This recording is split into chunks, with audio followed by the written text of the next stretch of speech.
So today, K2, we are going to practice our vowels. I know we spent a lot of time this year learning the vowels, but remember I told you the vowels are the superheroes of the alphabet. They help all the other letters in the alphabet do all their special little jobs that each letter does. Okay, so now we're going to say the vowels as I write them on the board. Can you remember?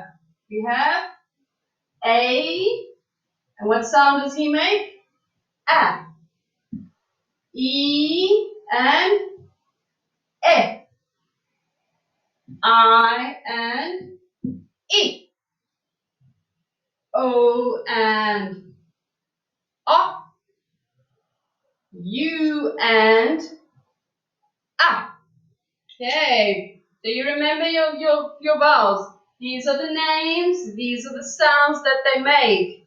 Okay, so let's go through this one more time. A, E, I, O, U, A. Okay, now let's do it like this, like we learned in class every day. A, E, I, O, U.